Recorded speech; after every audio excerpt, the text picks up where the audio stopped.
ಒಬ್ಬಳು ಹೆಂಗಸು ಸಂಭೋಗ ಇಲ್ಲದೆ ಎಷ್ಟು ದಿನ ಇರಬಲ್ಲಳು? ಭೂಮಿಯ ಮೇಲೆ ಹುಟ್ಟಿರುವಂತಹ ಪ್ರತಿಯೊಬ್ಬ ಮನುಷ್ಯನಿಗೂ ಕಾಮ ಅನ್ನೋದು ತುಂಬಾ ಮುಖ್ಯವಾಗಿರುತ್ತದೆ. ಒಂದು ಗಂಡು ಮತ್ತು ಹೆಣ್ಣಿನ ಮಿಲನ ಕ್ರಿಯೆಯಲ್ಲಿ ತುಂಬಾ ವಿಷಯಗಳು ಅಡಗಿರುತ್ತವೆ. ಒಂದು ದಾಂಪತ್ಯ ಸುಖವಾಗಿ ಸಮೃದ್ಧಿಯಾಗಿ ಶಾಂತಿಯಿಂದ ಸಾಗಬೇಕು ಅಂದ್ರೆ ಅಲ್ಲಿ ಮಿಲನ ಕ್ರಿಯೆ ತುಂಬಾ ಮುಖ್ಯ. ಹಾಗಾದ್ರೆ ಬನ್ನಿ ಈ ವಿಡಿಯೋದ ಮುಖಾಂತರ ಹೆಣ್ಣಿಗೆ ಸಂಭೋಗ ಅನ್ನೋದು ಎಷ್ಟು ಮುಖ್ಯ ತಿಳಿದುಕೊಳ್ಳೋಣ. ಒಬ್ಬಳು ಹೆಣ್ಣು ಸಂಭೋಗ ಇಲ್ಲದೆ ಇಷ್ಟು ದಿನಗಳವರೆಗೆ ಇರಬಲ್ಲಳು? ಸೆಕ್ಸ್ ಇಲ್ಲದೆ ಒಬ್ಬಳೇ ಅದು ಹೇಗೆ ಜೀವನ ನಡೆಸಬಲ್ಲಳು? ಜಗತ್ತಿನಲ್ಲಿ ಹೆಣ್ಣಿಗೆ ವಿಶೇಷವಾದ ಸ್ಥಾನಮಾನವಿದೆ. ಅದರಲ್ಲೂ ನಮ್ಮ ಭಾರತ ದೇಶದಲ್ಲಿ ಹೆಣ್ಣಿಗೆ ಒಂದು ಗೌರವ ಇದೆ. ಹೆಣ್ಣಿಗೆ ಮನೆಯ ಮಹಾಲಕ್ಷ್ಮಿ ಅಂತ ಕರೀತಾರೆ. ಹೆಣ್ಣಿಗೆ ನಂದಾದೀಪ, ಬೆಳಕಿನ ಸಂಕೇತ ಅಂತ ಕರೀತಾರೆ. ಅಂತಹ ಹೆಣ್ಣು ಎಲ್ಲ ವಿಷಯಗಳಲ್ಲೂ ತಡೆದುಕೊಳ್ಳಬಲ್ಲ ಶಕ್ತಿಯನ್ನು ಹೊಂದಿರುತ್ತಾಳೆ. ಅದಕ್ಕೆ ಅವಳಿಗೆ ಕರುಣಾಮಯಿ ಅಂತಾರೆ. ಎಲ್ಲ ವಿಷಯಗಳಲ್ಲೂ ಕರುಣಾಮಯಿಯಾಗಿರುವ ಹೆಣ್ಣು ಸಂಭೋಗದ ವಿಷಯದಲ್ಲೂ ಕೂಡ ನಿಜವಾಗಲೂ ಕರುಣಾಮಯಿನೇ. ಅದು ಹೇಗಂದ್ರೆ, ಸಾಮಾನ್ಯವಾಗಿ ಒಂದು ಮದುವೆಯಾದ ಹೆಣ್ಣು ಸಂಭೋಗ ಇಲ್ಲದೆ 15 ರಿಂದ 20 ದಿನಗಳವರೆಗೆ ಮಾತ್ರ ತಡೆದುಕೊಳ್ಳಬಲ್ಲಳು.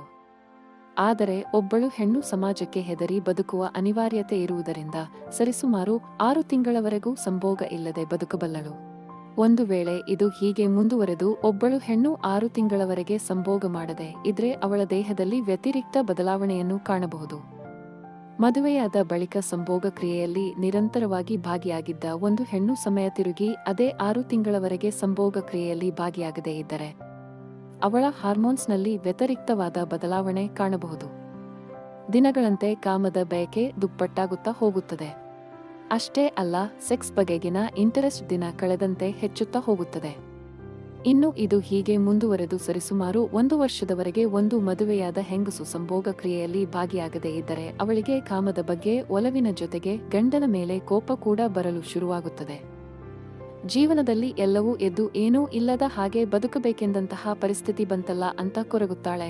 ಒಂದು ಹೆಣ್ಣು ದೈಹಿಕವಾಗಿ ಎಷ್ಟು ಬೇಕಾದರೂ ಸಹಿಸಿಕೊಳ್ಳುತ್ತಾಳೆ. ಆದರೆ ಮಾನಸಿಕವಾಗಿ ಗಂಡನ ಅಪ್ಪುಗೆ ಇಲ್ಲದೆ, ಗಂಡನ ಪ್ರೀತಿ ಇಲ್ಲದೆ, ಸಂಭೋಗ ಮಿಲನ ಕ್ರಿಯೆ ಇಲ್ಲದೆ ತಡೆದುಕೊಳ್ಳಲು ಸಾಧ್ಯವಿಲ್ಲ.